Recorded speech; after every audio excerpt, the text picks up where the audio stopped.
What's going on, guys? I'm Tim Kelly. This is Phillies Stoplight on Pattison.com. And yesterday afternoon, I flew to Milwaukee. I'll be here for this series. I'm super excited about it, but I missed what turned out to be a pretty busy day at Citizens Bank Park. First off, the Phillies signed Walker Buehler. I know Matt Gelb had reported in the morning that they had some interest. And then ultimately in the afternoon, a deal came in. He had to be signed he had to be on the roster prior to September 1st to potentially be eligible for the postseason. And it remains to be seen whether they'll want him on the postseason roster ultimately or not. But it's an interesting signing, in my opinion. It is a buy low and just see what happens type signing. This is not peak Walker Buehler. Since he had his second major elbow surgery over a 2-season period now, he's 8-13 with a 5.42 ERA. I know he pitched pretty well in the postseason last year for the Dodgers, got the final out of the World Series, but it really wasn't indicative of the type of season he had. And frankly, I was shocked that the Red Sox ultimately gave him $20+ million. It kind of blew my mind because there was not evidence based on how he pitched last year that he was going to be the same pitcher, and he wasn't this year. So this is somebody 4 or 5 years ago that was about as good as any pitcher in baseball. I remember when I worked at Odyssey in 2019, the end of 2019, we were starting these stories about who's going to be the best in every single sport over this next decade. And the two pitchers at that time we were really talking about were Walker Buehler and Jack Flaherty. And Flaherty had a nice year last season, but he's kind of had a pretty uneven career, has dealt with some injuries as well. And this second elbow surgery has just kind of killed Walker Buehler's career to this point. So it's a low-risk signing to me, but I think it makes sense. When he got released a few days ago by the Red Sox, I remember somebody saying to me, maybe he'll land with the Braves or a team like that. And I thought, why not on the Phillies potentially? Not because I think his career is going to turn around and he's going to be the same guy he once was, but if you're talking about needing a guy to make a few starts for you so you don't burn your starting staff out, you don't risk any more injuries, specifically to guys like Luzardo and Ranger Suarez that maybe you have some durability concerns about but are going to be huge pieces for you in the playoffs. Even Aaron Nola, who is still kind of working his way back after missing much of this season. I don't think it's the worst thing in the world to have Walker Buehler come in, make a few starts, see what happens. Again, I wouldn't have high expectations for it. If anything, I would say it's more likely that whatever has been happening is going to continue. But Dave Dombrowski did say, well, he didn't specify, he did say the Phillies pitching coaches believe that they have found a few things that could potentially help him to get better results. Ultimately, this is an indictment, at least a little bit, on what they had internally. Alan Ronhell's had a nice season, and I don't think that they would have hesitated to bring him up, but maybe you feel better with Walker Buehler than Alan Ronhell. That's fine. Really what it comes down to me is this is pretty close to the final nail in the coffin that Andrew Painter isn't going to come up this season. And ultimately, I think it's probably fine that he doesn't come up this season, but it is indicative of the fact that they probably set the bar too high for Andrew Painter coming off Tommy John surgery, that he was for sure going to be part of this team this year. And I should clarify that they didn't say for sure, but putting the timeline on it, July-ish, which was the timeline that Dave Dombrowski repeatedly said, I think it put quite a bit of pressure on him that if he didn't make it up by July-ish, that it was some sort of disappointment. And certainly, if he didn't make it up at all this season, it was some sort of disappointment. The reality is, it's not uncommon the year after Tommy John surgery to struggle with your control. And Andrew Painter has stayed healthy this season. The velocity's there. There are reasons to be optimistic. He's still young, and to think that as soon as next year he could still make a major impact for you. But this season, based on the expectations the Phillies have set, is disappointing. And this Walker Buehler signing is kind of just the latest and maybe the final chapter in that. Now, it's not impossible if somebody else gets injured or Painter makes a really good start or two that they change course and Painter does make his debut at some point in September. I just feel like the way things are headed right now, pretty much what you have is what you have. I don't think Justin Crawford and Andrew Painter are going to come up, and that's probably fine, but certainly it's surprising. It's surprising even as recently as the trade deadline. I would have thought one or both of them for sure would have been up before the end of the season. So they take a flyer on Walker Buehler. We'll see what happens. Maybe he has a few good starts, likes working with Caleb Cotham, and you end up with a guy that maybe is inclined to re-sign with you in the offseason. I don't know. You're going to lose Ranger Suarez. Zach Wheeler, most likely, I would think, is not going to be ready for opening day next year. You don't know exactly what you have with Andrew Painter, so you may be in the market for a veteran starter, and perhaps this gives you an in. Who knows? Also yesterday, what happened and what I learned of shortly after landing in Milwaukee was that Garrett Stubbs is going to come back up. He is going to be the one of the two guys as the roster expands from 26 to 28 that joins the Phillies today in Milwaukee. And I think in many senses, this is the Phillies, A, thanking him for his time with the team, and B, for whatever help he gave them this year. And I would imagine with Mick Abel at AAA, with Andrew Painter at AAA, like they probably relied quite a bit on Garrett Stubbs' input, Garrett Stubbs' leadership, and just being able to work with those guys when David Robertson was down there, maybe giving some input. So whatever you think of that, I think this is kind of them in a way thanking him for that and maybe trying to set things up. Garrett Stubbs has one more arbitration year. Certainly the Phillies are not going to pay the slotted price that you would normally give a guy in his final arbitration year, but maybe this builds some goodwill and he takes a lower level deal, comes to camp next year, and is understanding that he's probably headed back to AAA. I don't know. But I think he is super well respected in this organization, and it is an awkward situation to have a guy that's been on the Major League roster for 3 years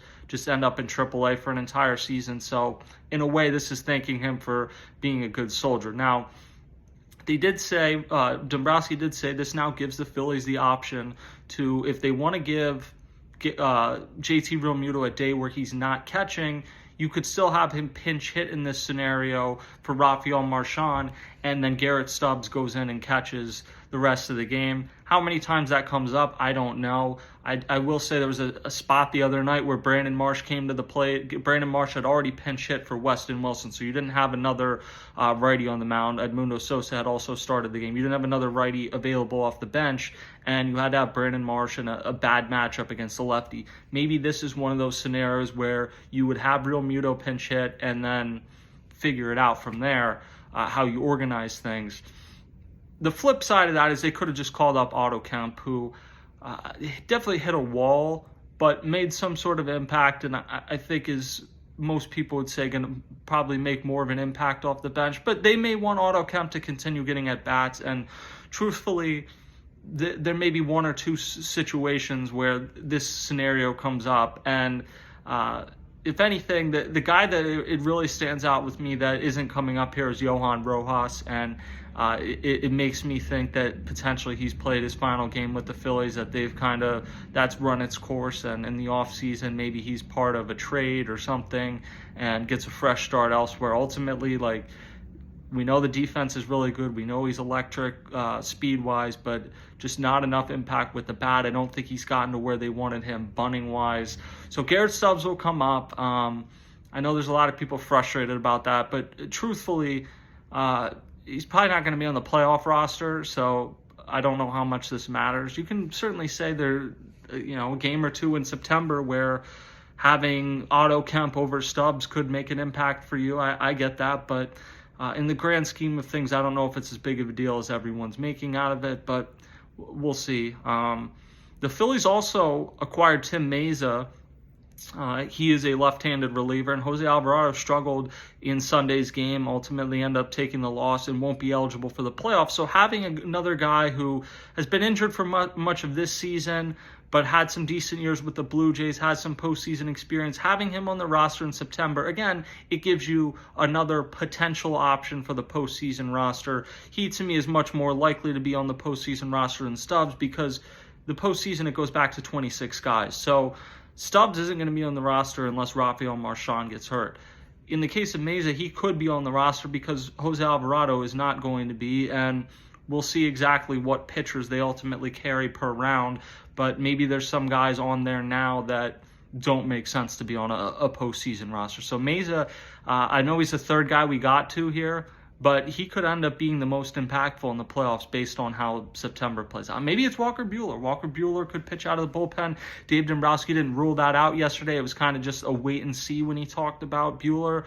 He's going to start for the time being, but postseason, it's all hands on deck, and he is someone with a lot of postseason experience, so we'll see. But certainly an eventful day yesterday on what didn't project to be an eventful day going into it. Now, finally, the Phillies are in Milwaukee. I'm in Milwaukee right now, and I'm excited for this series.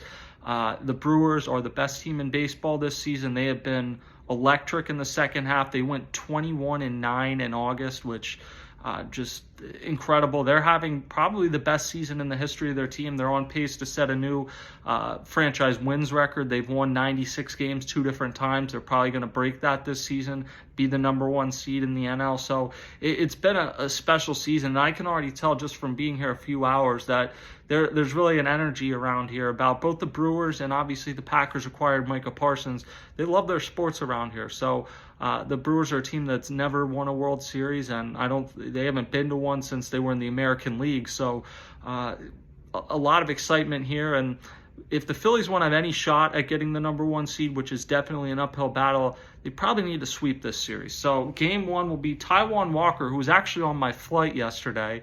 The Phillies sent him ahead a day ahead because he's going to start, and they're going to get in late tonight after playing a Sunday night game.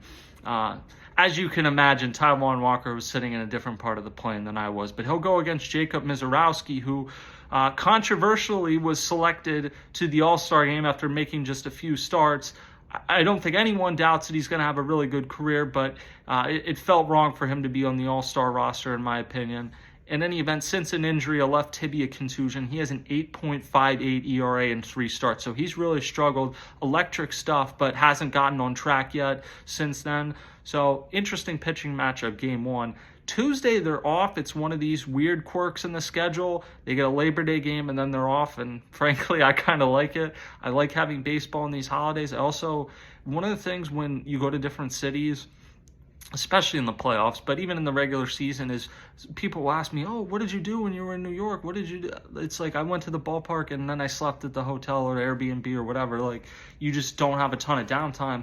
It's going to be cool to have some downtime here on Tuesday. So they'll have an off day Tuesday, come back on Wednesday. Aaron Nola will face Jose Quintana. Jose Quintana has just had I don't want to say a great career, but a pretty cool career. Like, was seen as like a frontline start at the beginning of his career, and it's kind of turned into this journeyman guy that has had a lot of success, pitched on the Mets last year, and now a 3.69 ERA this season for the Brewers. So he remains really effective, and I would assume that will be a game you see the Edmundo Sosa, Weston Wilson lineup deployed. And then game 3 is a potential playoff matchup, whether it's game 1 of a series, game 2, because the Phillies and Brewers likely wouldn't see each other until at least the NLDS, probably the NLCS, if anything, in the postseason. So if Christopher Sanchez or whoever has pitched the last game of the previous series and you're in the NLCS, it's certainly not impossible that you get Ranger Suarez versus Freddie Peralta, who was an all-star again this season, 2.58 ERA. So a really good matchup and a potential playoff matchup to finish off the series. The thing about the Brewers is they really do not... I did an article the other day for Bleacher Report. They don't have one guy that I put in the top 10 in NL MVP rankings, but they just have a really good overall team. It's a situation where Pat Murphy has done an incredible job. Craig Counsell did a great job, and Pat Murphy, who was Craig Counsell's bench coach after coaching him collegiately at Notre Dame, has done arguably even an even better job. They've lost Corbin Burns, they've lost Devin Williams, Willie Adames, and they're having their best season ever. They don't really have a superstar. Like, Christian Yelich is still a really productive player, but he's not like MVP level Yelich anymore. Freddie Peralta is an ace, but in a perfect world on a World Series team would probably be more of a number 2 starter. Bryce Terang's a really good player, tremendous defender, but none of these guys are like someone that's going to be on the cover of MLB The Show or leading highlight shows or anything like that. But they are a situation where the whole is greater than the sum of its parts, and they've been a really fun team that's got energy this year.